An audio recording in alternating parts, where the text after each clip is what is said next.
நம்ம தமிழகத்தில் நேற்று இரவில் இருந்து முக்கியமாக கடலோர மாவட்டங்கள் கன்னியாகுமரி, திருநெல்வேலி, தூத்துக்குடி, தென்காசி இந்த முக்கியமான 4 மாவட்டங்களில் வங்கக்கடலில் மையம் கொண்டிருந்த தென்கிழக்கு கீழ் அடுக்கு சுழற்சி காரணமாக நேற்று இரவு 12 மணியில் இருந்து இப்போ விடிய காலை வரைக்கும் நம்ம யாருமே கற்பனை பண்ணி பார்க்க முடியாத அளவுக்கு மிக மிக பெரிய அளவில் கனமழை பெய்து தள்ளியிருக்கு. ஸோ இதனால் இந்த 4 மாவட்டங்களில் முக்கியமாக நெல்லை மாவட்டம் ரொம்ப பெரிய அளவில் மழையால் தற்போது பாதிக்கப்பட்டதாக தெரிய வந்திருக்கு.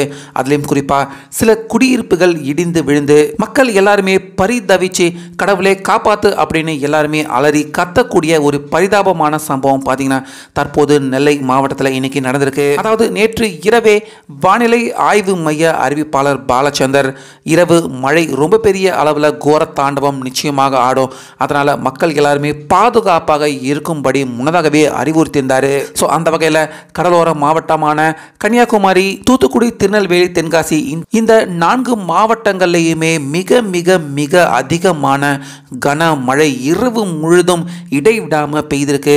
ஸோ இதில் தென்காசி குறிப்பிட்ட பகுதியில் இருந்த அடுக்குமாடி குடியிருப்பு மழை நீர் அதிகமாக பெய்து வீடே இடிந்து விழுந்த சம்பவம் தற்போது நடந்திருக்கிறதா முதல் கட்ட தகவல் வெளியாகிருக்கு. ஸோ இதனால் அங்கே இருந்த மக்கள் எல்லாருமே வீடு இடிய போது அப்படின்னு முன்கூட்டியே தெரிந்து இரவே வீட்டை விட்டு வெளியே வந்து அலறி அடிச்சுக்கிட்டு மக்கள் வெளியே ஓடி வந்திருக்காங்க. ஸோ அந்த வகையில் இரவு வீடை பறி கொடுத்த மக்கள் வெளியே வந்து கடவுளே காப்பாற்று, கடவுளே காப்பாற்று அப்படின்னு அலறி அடிச்சுக்கிட்டு மக்கள் சத்தமிடுற பரிதாபமான காட்சியும் பார்த்தீங்கன்னா இப்போ நம்ம பார்க்க முடியுது.